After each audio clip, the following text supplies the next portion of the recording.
You cannot act.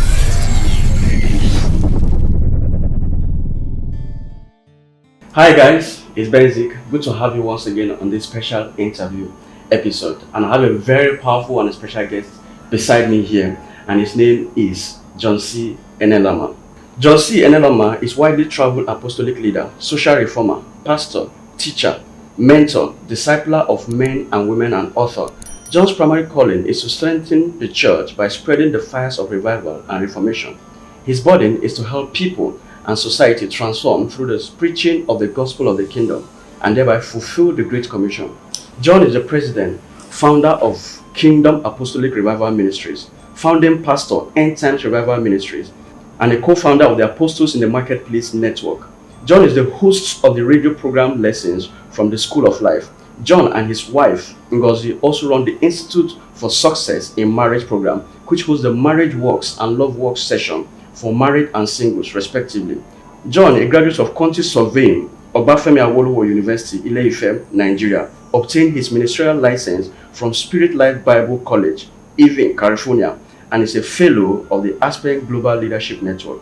He is married to Ngozi, and they have 3 children: Isaac John, Shane David, and Joanna Pearl.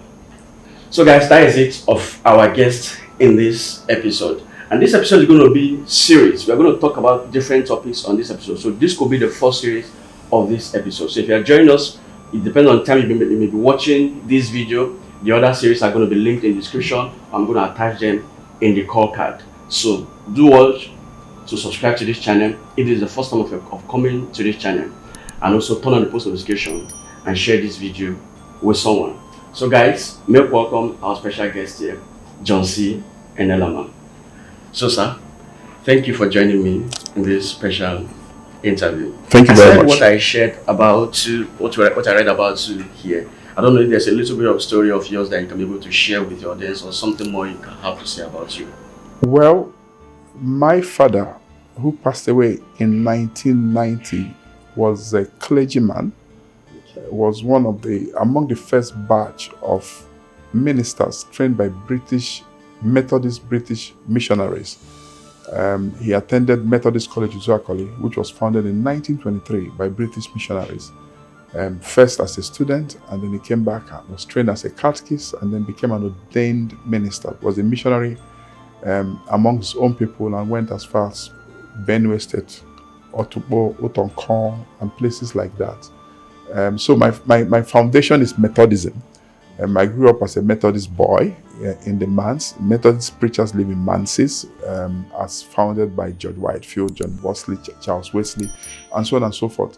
I attended Government College Umuahia for 1 year, then transferred to Federal Government College of Kibo, where I finished. I did my next 4 years, and then transferred to Ife. At the end of my secondary school education in 1985, I went to Ife to study quantity surveying.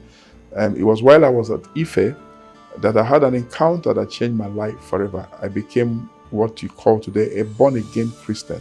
I gave my life to Christ, became committed to the Christian faith just beyond attending church. I became a practical Christian, and that changed my life forever. And in the process, I found that I had a calling from God, because I was hearing what I might today call the calling voice of God. It was something speaking within me, asking me what was my greatest heart desire. What do I want to do most out of this life? Ultimately, I found out that it was God calling me, and I was a teenager then, so he was asking for my teenage years, which I eventually offered to him. Gave up some of the things I did, not because they were wrong, but because he was asking for them. I was passionate about soccer. I'm not sure the last time I played soccer, because he placed a demand on my life, and the rest is history. It's been a long journey that spanned 3 decades, more than 3 decades, 30 years. And counting. So I'm happy to be here today. Wow, that's great. That's great. So we're going to be talking about adversity. Sure. So, what can you describe about adversity? Adversity comes from the Latin word adverse or adversus, and it means opposition. Okay. So when you talk about adversity, it means opposing. It means that something is acting in opposition to you. And life is full of adversity. In fact, Isaac Newton called it inertia. The fact that you don't want to get up and go because there's forces, right?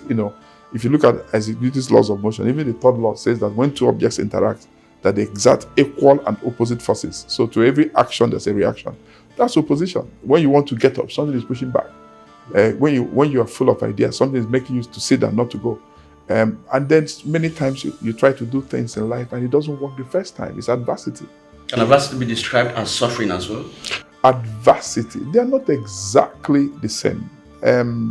Adversity can lead to suffering, but adversity and suffering are not exactly the same. Adversity deals with the forces that act against, that could lead you to suffering if you don't know how to handle them.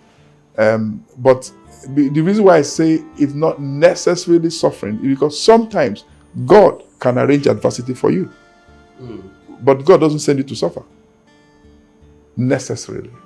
He can allow you to suffer, but it's not, so they are related, but not exactly the same. So why do people suffer? Why do people suffer? Because of a lot of reasons. People suffer. The primary reason people suffer is lack of knowledge, ignorance. My people perish because of lack of knowledge. People suffer mostly because of what they don't know in life. Because life is filled with principles. If you understand the principles, you naturally will rise to the top. But if you don't know them, it will, because, like for example, if you don't do what you need to do when you ought to do it, eventually you'll suffer because of it. And if you do what you're not supposed to do, you also suffer because of it. For example, if you eat too much, you're sinning against your body. Eventually, your body will suffer and you will suffer with your body. It can even lead to an early death because when you eat too much, you overwork your system because the body is a machine. So if a car is always working, imagine if you don't park a car to rest overnight. If you imagine that you park a car in the night as you're sleeping, the car is working. How long is the car going to last? So if somebody eats so much that when you're sleeping, your body is working, eventually your body will suffer. You suffer with your body.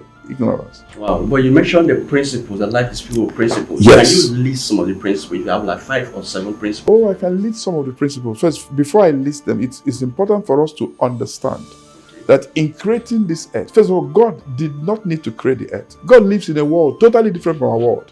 He lives in a vast world. The Bible calls it the heaven of heaven, so far away. And then one day he said, I want to create a place called Earth among several planets. But this is the only habitable planet as we know it today, where people can live, other places you can visit.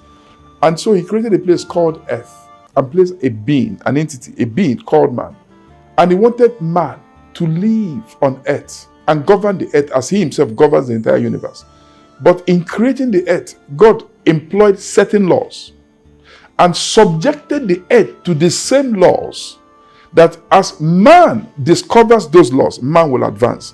And as man observes those laws, man will naturally rise to the top. What are those laws? The first law, the most fundamental of them all, is the law of thought. Everything starts with thought. Thought. You are your thought.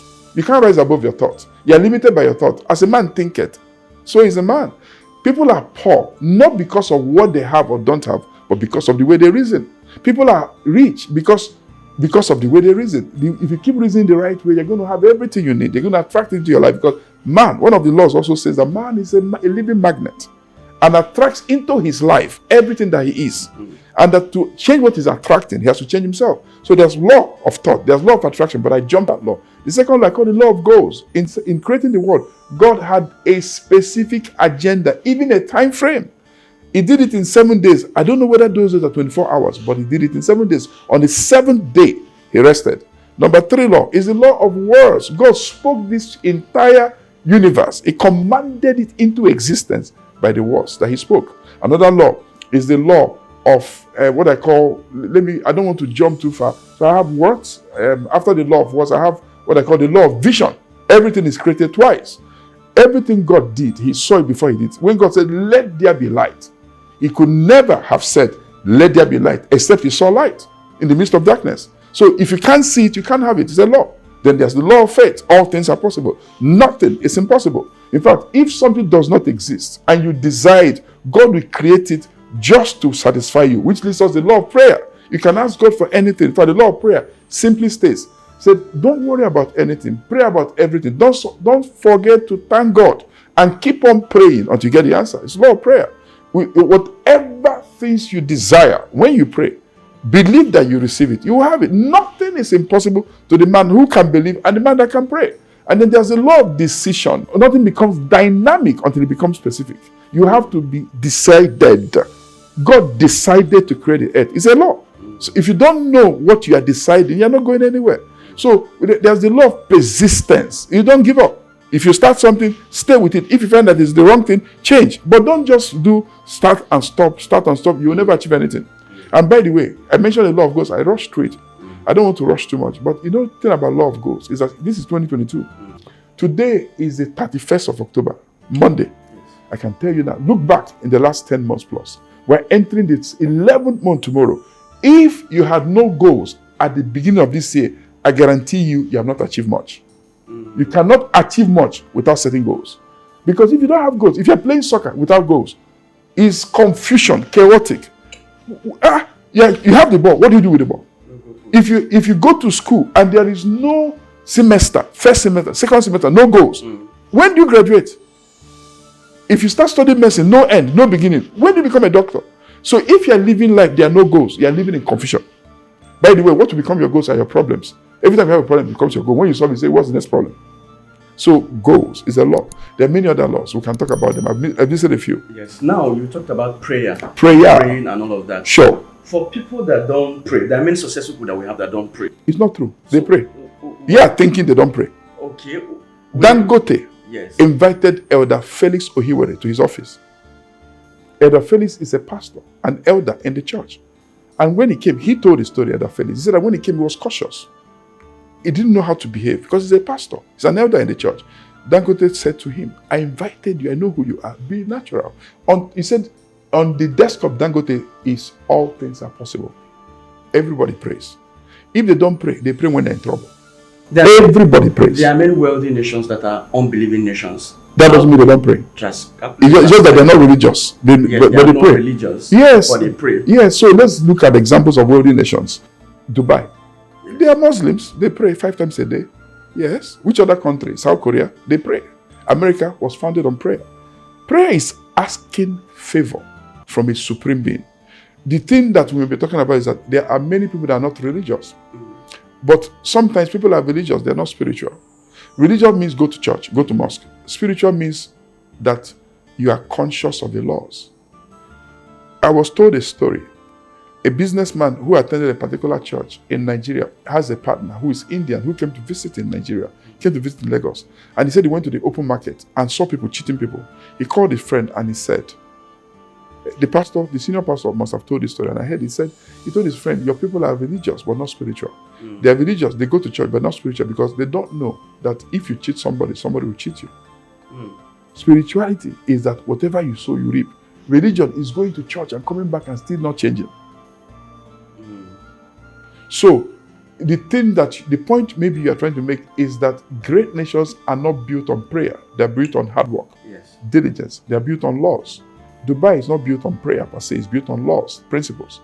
So, but the distinction which you're looking for is that you may know the principles, work the principles, it will work for you. But if you don't know the principle, at the end of time, you go to hell with all your success. Okay, has there been any time you've experienced any form of adversity and how were you able to? Oh my God, my life is filled with, I spent an extra year, if not extra years in Ife.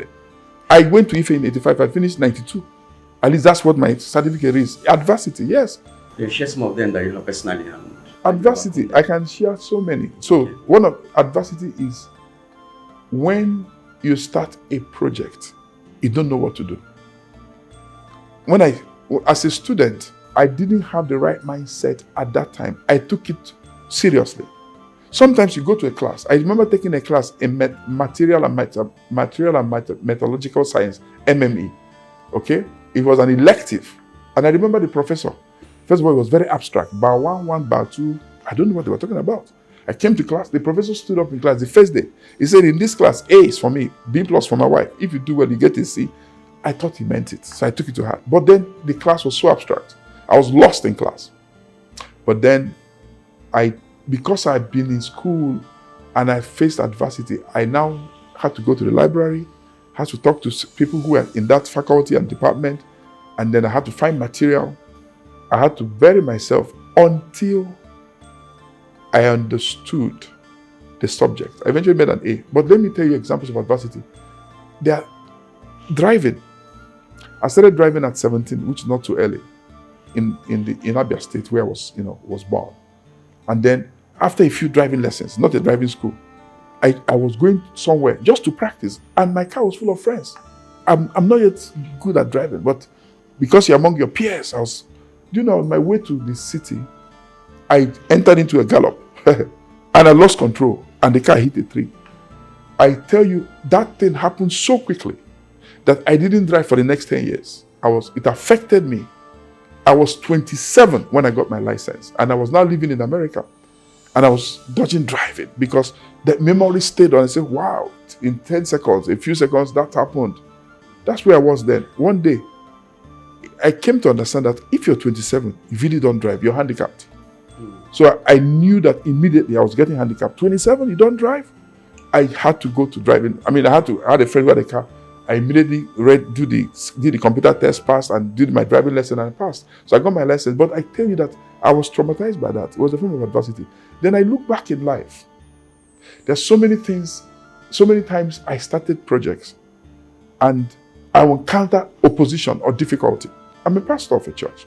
I've worked with many people in the last several years, in the last 20 years, 20 plus years. Sometimes as a pastor, you find that people might have a different idea of church. You may be pastoring, people will be talking about a different thing in church. They may be having a meeting over your meeting. I've experienced that as a pastor. It's adversity. Maybe they don't understand what they're doing. And I can think about, what else can I give as an example? What about maybe when I lived abroad? I lived there. The first time I went to the US, I went with visa. My visa expired.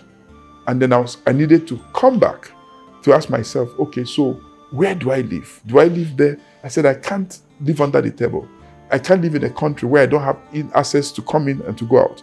That was a form of challenge. I decided to return to Nigeria. I said to myself and to God, I said, the God that can't give you permission to enter a country where you are hiding the country cannot be my God. I just showed up. I said, when it's time, that God will take me back. If there's a calling for that country. All those things involve adversity. But let me say something. We have to understand about adversity. Because of the meaning, opposition, throughout your life, anything that is easy is useless. Nothing significant in this life is easy. People have what I call a wrong motion of view of life. Let me explain it like this. I think the average person underestimates the price of being successful in life. Okay. The average person underestimates the price of being successful in life. So sometimes you approach that thinking people are doing well because it's easier or because they are smarter. No, they are doing well because they are overcoming adversity continually. They are fighting for their life. There's no business that is successful that has not overcome adversity. Nobody can do anything significant in this life, anything worth its name, that will not overcome adversity. So it's not possible for anybody to avoid anything like adversity? Is it possible? If you avoid adversity, you'll be totally mediocre in this life. You'll be worth nothing. It's by pressure you rise in life. If a plane avoids pressure, it will stay in the tarmac. To rise, it has to overcome pressure. It has to, it's the third law of motion. It has to be pushing pressure down in order to be lifted up. Opposite and equal reaction. So what's the best way to deal with adversity?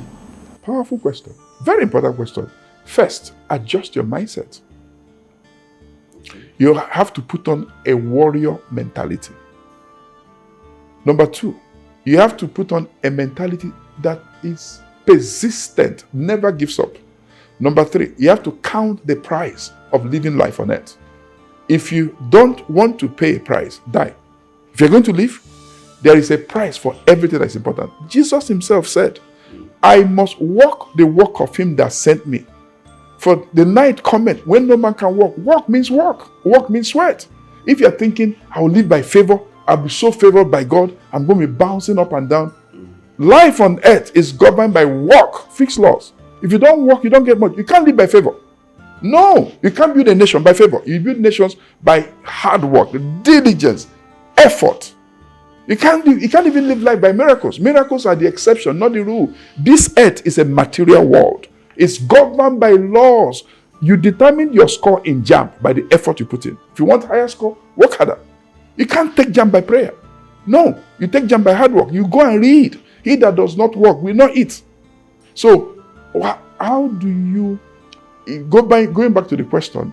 One of the essential passages, James, who was an apostle, wrote a general apostle in the Bible. He said, "Count it all joy when you fall into diverse temptations."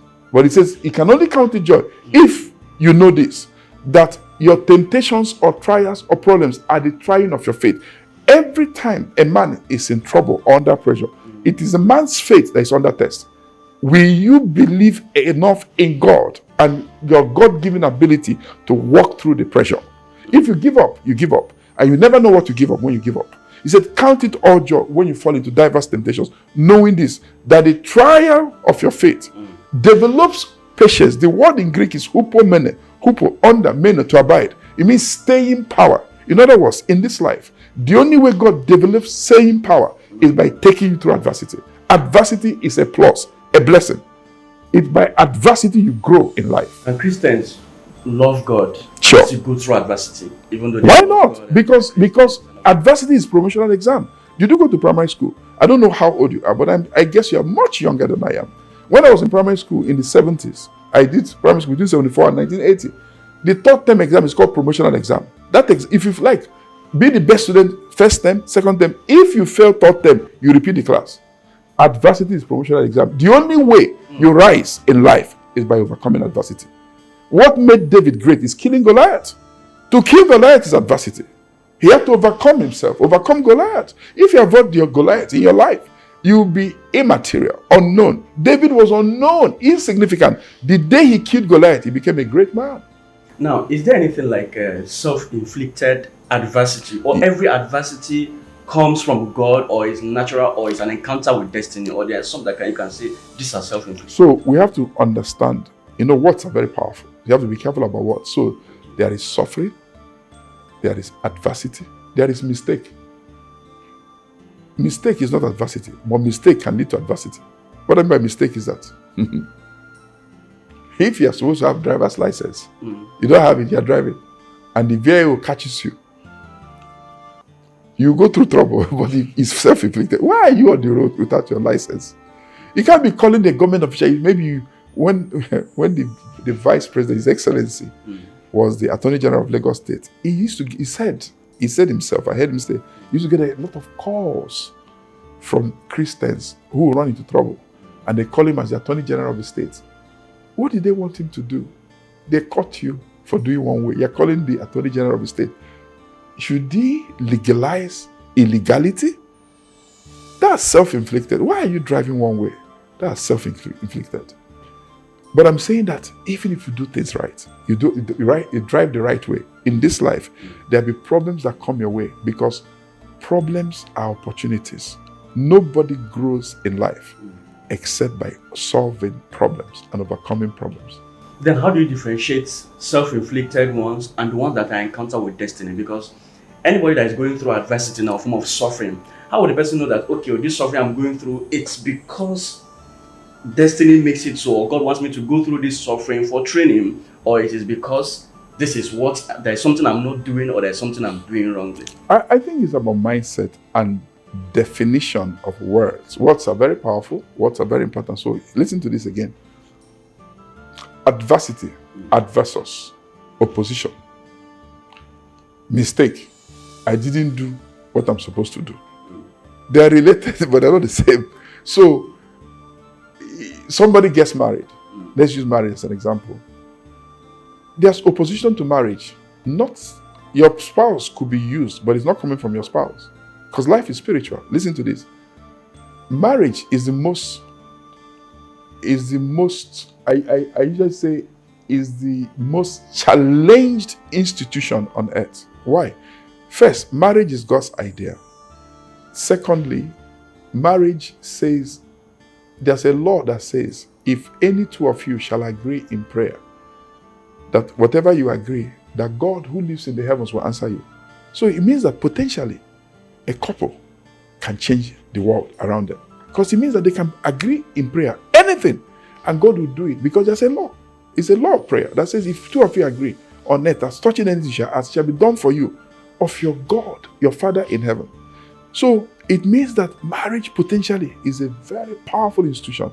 The enemy, there's an enemy to our soul. By the way, the primary fundamental source of adversity is the devil. He's the one that is challenging us. That's why I say life is spiritual. So what the enemy does, the devil, is that it will make couples to be attacking each other so they never live in agreement. So people have a saying that if you see two people, female, male and female, in a car, and they are looking harassed, stressed, angry with each other, their husband and wife, if you see them chuckling, laughing, happy, their boyfriend and girlfriend, they're not yet married. Because marriage is challenged. Now, adversity is that you are doing your best, but you are having issues. Mistake is that you're not doing what you're supposed to do. You don't know how to talk. You talk to your spouse, whether you're male or female, and you talk down on them, or you get angry and you're shouting. That one will lead to adversity. But you can change the way you talk. The problem is you. You haven't gone to the school of vocalization like my friend Adekomi will teach. How to talk, saying the right thing the right way at the right time. So my response to that question is that self-inflicted adversity is when something happens because of what you didn't do, or because of what you did you shouldn't have done. But adversity is, it doesn't matter what you did or didn't do. Even if you are doing right, you are going to witness opposition in this life, because to every action there is a reaction. When you want to go to school, you face adversity. When you want to build a bank, do any project, you're going to face oppositions from men, from spirits, from all kinds of things. But fundamentally, it's coming from the enemy of our soul. Because the Bible says something that is very simple but very profound. It says, for though we walk in the flesh, we do not walk after the flesh. Okay, it says, and therefore the weapons of our warfare are not human. They are not fleshly, they are not carnal. But they're mighty in God to the pulling down of strongholds, mindsets, and so on and so forth. And it says, for we wrestle not against flesh and blood, but against an organized system of evil. So what it does mean is that you have to be careful in life to say, what is the source of the adversity I'm facing? But whether you face adversity is guaranteed. You cannot rise in life without overcoming opposition, adversity. At what point will someone be expecting, okay, there will be a breakthrough, or there will be hope? When the person is working, he's doing everything right, with the person's mindset and the person's belief, everything that needs to be done, the person is doing it, but still suffering all around, there are no breakthrough. At what point will the person say, this is okay, this should be the stop for it? Let's go back to where we started from. What I would like to say is this. Mindset. What's your mindset? That statement you made is a mindset, comes from a mindset that's thinking there's a shortcut in life. They're looking for shortcut, easy way out. Listen, in this life, you want to make a difference, you want to succeed, depending on how you define success, you want to make a difference, you want to make a contribution, you want to change your world, you have to put on the mindset that never gives up. You have to put on a mindset that says that life is hard and challenging. Life was not made to be easy in the sense of, by easy, what I mean is that you have to get up and do something.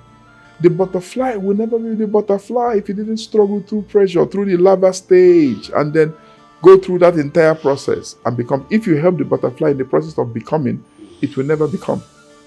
So, the Bible says something. It's a very powerful book. It says, out of weakness, they were made strong. It says they became valiant in battle. It says our light affliction, which is but for a moment, works for us a far more eternal weight of glory. You know what it means? Affliction means thlipsis, problem, trouble. It can lead to adversity. It can even is a synonym of adversity, affliction. In this life, he says that the issues you face in life, you want to build a school, it's not that easy. You want to be the president of a country, it's not that easy. You want to be a banker, you want to be anything, it's not that easy. And it says that when you are trying to become, that the challenges you face, the problems you might have, it says it's affliction, adversity, but it's light in comparison to eternity. He says it's a small thing, it's not a big thing. He says that adversity or affliction, he said, make it work for you, not against you. How? Mindset. So look, I've done many projects in my life. I used to give up very easily before now. When I realized, my God, that's the wrong mindset. That's why I spent an extra year. When I adjusted my thinking, whoa, and I realized that Nothing significant will come. It's just get on with the job. I wake up every day now, I go. I don't complain. No, I don't sit down with people. Nigeria is this, Nigeria is that. What do you expect Nigeria to be? The problems you're seeing is the key to Nigeria's greatness. Solve them. Every problem is is an opportunity for greatness. We don't have power, solve it. You don't have water, solve it. You have a leadership challenge, solve it. There's corruption, stamp it out. Don't complain. He said, but everybody cannot do that. Yes, but you should not aspire to become a leader except you are willing to solve and resolve those issues. That's how nations become. Now, we have so many poor people in this country. Sure. So, are you going to say the poverty that is ravaging this land Yes. is a result of the citizens, Okay. or government policies, or destiny of God? How would you... Very powerful question. So let me tell you a story. It started with Terah, Abraham's father. And then God spoke to Abraham, Genesis 12, and says, I'm going to make you a great nation. And then Abraham didn't have a child for a long time. Eventually, out in his old age, he had a child, Isaac.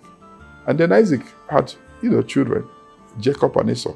Jacob became Israel. And Israel was the one that the covenant came to. And it became the nation of Israel. God spoke to Abraham, who became Abraham, and said, your people they'll be slaves in a strange land. 400 years. They eventually spent 430 years. There was a gap. I don't know why, but we can figure it out. And do you know that eventually a day came, they left Egypt, the land of their captivity, and they were on a journey to the promised land. Between Egypt and the promised land, listen to this, very simple but very profound. Between Egypt and the promised land, all Israelites were equally rich, equally poor. No enterprise, no entrepreneurial activity. God fed them in the wilderness for 40 years. They ate the same food, drank the same thing. Their clothes grew on them.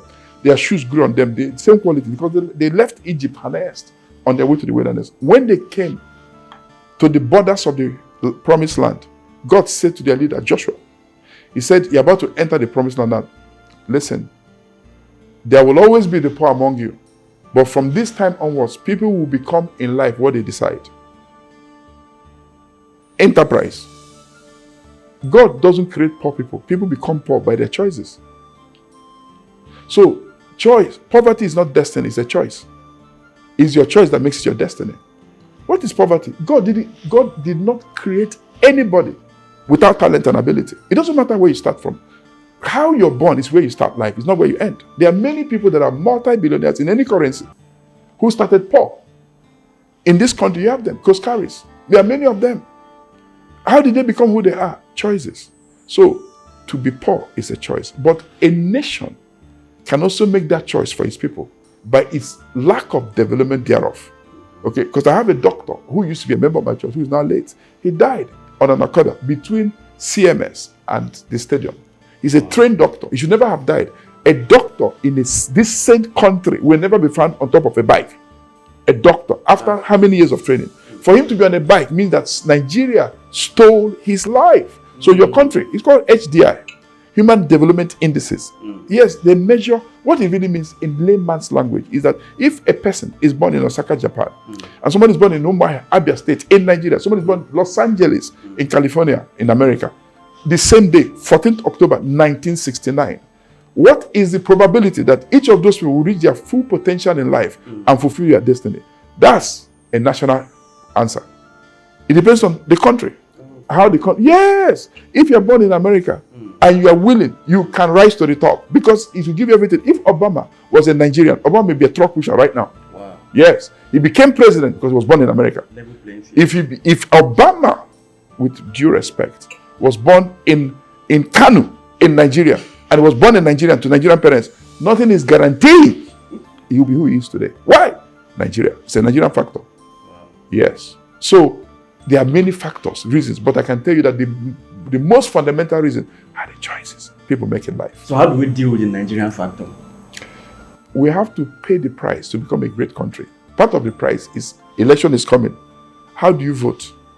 Unless the right person becomes leader, the process might not start because everything rises and falls with leadership. If you don't have a leader that is solving a national problem, if you don't have the best and brightest in our country, solving our most complex problems, Nigeria will never become a great country.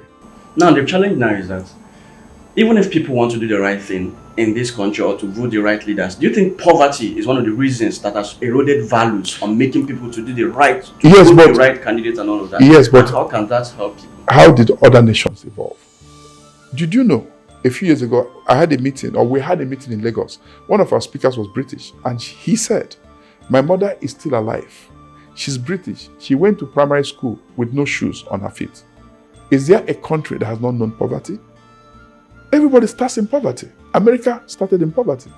In the first year, the pioneers who pioneered America, many of them died of cold, heat, of winter. They entered there, they died. The winter killed some of them. There were issues with Indian, American Indians, and so on and so forth. Countries evolved not because of lack of poverty, but despite the poverty. We have to overcome ourselves. Listen, nations are like people. You can't say the reason I'm poor is because I'm poor. I was born poor, I die poor. No, you don't have to die poor because you are born poor. You are poor. You started life poor. Make choices. It may be difficult. Overcome yourself. Stop making excuses. Fight the fight of a lifetime.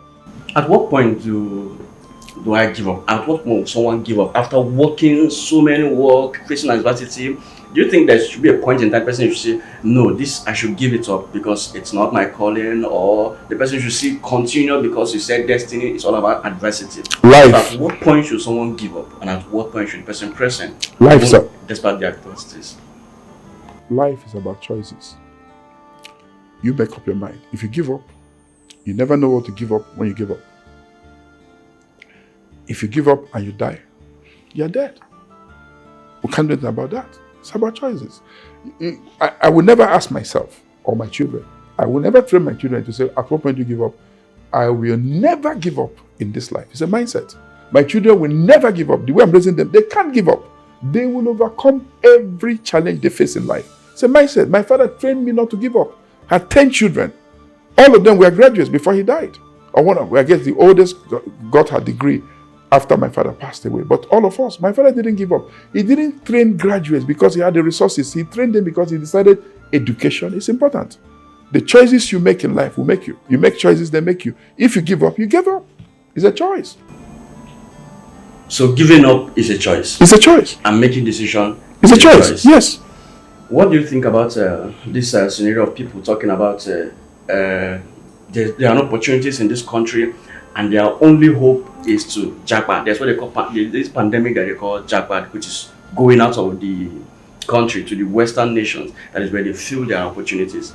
Do you think anybody that has the opportunity to jackpot, to leave this country, to go to other Western nations just for the sake of survival due to this Nigerian syndrome, the person should go, or you think everybody should just face it here? Let me say that in life, you should never be running from something. You should always be running towards something. If you are leaving Nigeria because you are running from Nigeria, you are making a colossal mistake. Nothing guarantees you'll survive and make it where you're going because you lack what it takes. You are running from something. You should run towards something. The principle of life is about principles. Every great country was built by men who didn't run away from their countries. Those who leave Nigeria to go to other countries, they are going to enjoy the works of other men. They should do it with dignity. Don't just show up in Canada and be thanking God. Canada was built by Canadians. Let me tell you the law of life. God said in Genesis chapter 1, verse 26, let us create this earth and divide it into nations and give Canada to Canadians. Give America to the American Indians. Give Nigeria to Nigerians. Give Kenya to Kenyans. Give Sierra Leone to Sierra Leoneans. Let us hide and watch and see what each of these people do with their country. The Canadians developed Canada. The American Indians were there inside the bush. Europeans came from Europe and developed the country and built a superpower. There are moral issues there, but that's what happened. They gave Kenya to Kenyans. They gave Ghana to Ghanaians. Ghanaians are trying. They gave Nigeria to Nigerians. Most Nigerians are shipping out of Nigeria. But God is watching. Only Nigerians can change Nigeria. Every problem in Nigeria is an opportunity and seed for greatness. What are our problems? We don't have power. But you have over 200 million people. Generate power. You have water. You have Atlantic Ocean. What's your problem? What's the problem? Corruption. What is corruption? Morality. People don't know the price of corruption. People don't know that when you land at the airport and people are following you, they want to carry your bag, or you go to the toilet to use yourself, somebody's there with toilet roll. Nobody will ever do that in America, holding toilet roll. They have so much dignity for man that a man cannot be holding toilet roll for another man. But it's poverty, because the other man says, if I don't do this, I have no other job. But they are dehumanizing people. Let me say this. Nigeria is a land of extraordinary opportunity. Where are the opportunities? In our problems. Every Nigerian problem is a seed and a key to greatness. Every problem, whether it's lack of power, whether it's lack of water supply, whether it's lack of housing, whether it's corruption in leadership, they are all problems. They are all solvable. They are keys to greatness. What the average Nigerian needs to do is to adjust their thinking, to know that where there is problem, there's opportunity. Now, do you think it's about thinking, or you think it's about the environment? Because if as a very good doctor, you do not have the environment to thrive in this country, do you still remain inside in the country because you want to thrive, or you should go where they give you the environment to thrive? It's all of the above. Are there doctors that are thriving in Nigeria? There are so many world-class businesses. They think locally, they think globally, they act locally. There are so many, in every field of human endeavor. There are schools in this country built by Nigerians who started from poverty. The waterman was built by a man, he's dead. Go and look at his background. He's the second MD of GT Bank. Go and find out where he started from. He built a world-class school. How? He worked hard. It's not rocket science. People came from Britain, call it colonization. They built government college, medical college. These were ordinary people, missionaries. They didn't have much. So it's about mindset. It's not about environment alone. There are environmental factors. But I'm saying that Oyibo man came to Africa. Listen, when missionaries came to Africa, they said, give us land to build schools. Do you know the land they gave them? Forbidden land. They said, that land, go there and die. The Oyibo man didn't believe in that. They didn't die. They took the land, built schools. Yes, the land that we said is forbidden, the spirit is living there. They went there, no spirit was found there. Because what you believe will kill you. Yes, you believe in spirits, they will kill you. You don't believe in spirits, they can't kill you. Oyibo man, they gave them forbidden land all over the east. I don't know about other parts of the country. They entered it, built schools, built this, they didn't die. Mary Celeste came from there, from a rich background, came and lived in Nigeria. Transformed lives. Let nobody make excuse because of environment. There are environmental factors in success. But I tell you what, your mindset will lift you above all problems. And then when you connect that to God, the Maker, who says, with me all things are possible, nothing can stop you. So now, what do you think is the primary difference between an average man in the West and an average man in Africa? Well, that brings your point. The average man in the West grows up in a place he's never seen power outage. When there's power outage, they die of stress. Wow. If they take light in New York, the state might pay them stress allowance. If you take light for a day in New York, they might pay them stress allowance. Seriously? Yes, because they don't know anything like that. They don't know what it means for there to be no light. Look, I go to America. I've lived there for a season. I look for overhead tank. I'm seeing water running. I say, where's the overhead tank? I don't see. I look for pipe. I don't see pipe. Then I now track the water to waterworks. You don't have water in your house in America because you are rich. You have water because you're a human being. When I first went there in 94, I rented a house for the first time in 96, after 2 years of being a student in California, Orange County. When I rented the house, the phone company called me, and said, when do you move in? Want to activate your phone? They will not rent a house to you except it has power, gas, and all the amenities. If it doesn't have those things, the house is not rentable. Wow. The government will not allow anybody to live there. When you grow up in an environment like that, and you grow up in a part of the world where you use lantern for your degree exams, you don't have the same mindset. But remember, however, that sometimes capacity in life is fueled in the furnace of adversity. Yes. You can become more resilient in life because of what you've been through. So you can take advantage of the opportunity, in the lifetime of that opportunity to become great in this life. Don't let your challenges push you back. Sometimes God, the creator of the heavens and the earth, creates adversity in order to produce a different set of human beings on whom he can depend upon to achieve a different set of results. Listen, something about Africa you must not forget. It's called a dark continent, yes. Nigeria is the most populous black nation on earth. Nigeria has a calling from God. Many of our problems as a country have been allowed by God, some of them created by God, through human failures and human mistakes, but to produce a set of people, an arising people, arise, O compatriots, through whom he can partner with at the end of time to make a difference globally. That's the purpose of the Nigerian nation. He wants a set of people, blacks, living among themselves, that he can work with all over the world, especially to export the values of his kingdom. As the West is turning upside down, man is marrying man, woman is marrying woman. They can't define male and female. It's a problem.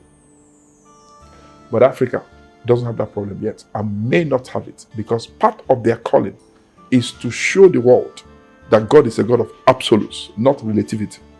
In practicality, as we round up this session, what are the 5 things you can tell anybody now going through adversity? Just 5 things, practical things the person can start doing, maybe to start coming out of it gradually or to overcome it at the end of the day. If you're in a very difficult place, Yes. to eat is a problem. Yes. You don't even have a place to sleep. The future looks bleak.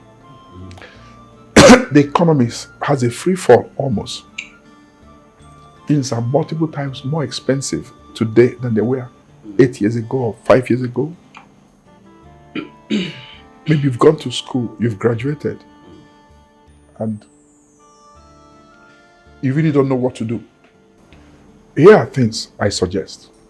Number 1, don't give up. Because when you give up, you don't know what to give up when you give up. Don't give up. Number 2, believe in God. Believe in God. I'm not asking you to become religious. Believe in God. Believe in God. There is a God in the heavens that rules in the affairs of men. I will even encourage you, give your life to him through the name of Jesus Christ. Why? Because that's the only name under heaven given amongst men whereby you can be saved. There's no other name that can get you saved. That's an absolute. Somebody may argue. There's no room for argument now. Yes. You can say, what about this? What about that? Well, I don't have all the answers, but I do know that changed my life forever. Number 3, adjust your thinking. Don't you put on the mentality that there is a shortcut in life. You're going to walk your way through this life. You have to be willing to pay the price. There is a price tag for success. So, number 3 is change your thinking. Number 4 is be willing, despite your sufferings and challenges, despite where you're starting from, be willing to pay the price of success. Don't be looking for shortcuts, is what I'm saying. There's no shortcut. Every shortcut you take will cut you short of that place you're going. And the final thing is that I want you to have a solution mentality. Say to yourself, I don't have the answer, but I'm going to be part of the solution. Instead of enumerating the problems, going to beer parlors, people are hanging around, drinking, eating ngwongwo and isiewu and just talking and talking. Leave talk alone. Make up your mind, I'm part of the solution. The final thing I'll say, be open, be flexible. In fact, I will even say, go to school, formal and informal. Listen, you say, I don't have anything. Yes. Education is not all formal. Begin to educate yourself. Any opportunity to learn, to read a book, read. Because if you keep seeking for knowledge, if you keep seeking, despite your poverty, don't make your material poverty to be a mental poverty.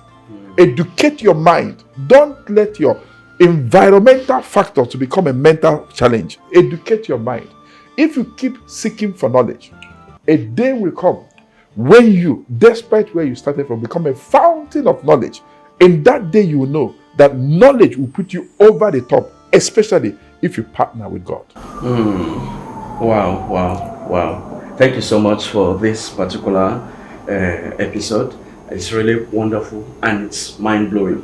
So, guys, that is what we have for adversity. And within the course of this particular interview, I believe you've been hearing him talking about mindset. So the next episode is going to be on mindset, developing an Olympic mindset. So depending on the time you'll be watching this video, that may have been posted also. You may see it in the description, or I will share it also in the call card by the end of this video. So you should watch out for that, so you can understand how you can develop the right mindset for your business, for your life, and everything in general. So thank our guest for this particular one, John C. Enelamah. So thank you very much for this particular one. So guys, that is it for this. You can click here to watch the other episode, or click this other place to watch the second one. Thank you so much. My name is Benzik. Subscribe to this channel if you're yet to subscribe, and I'll see you again. Cheers.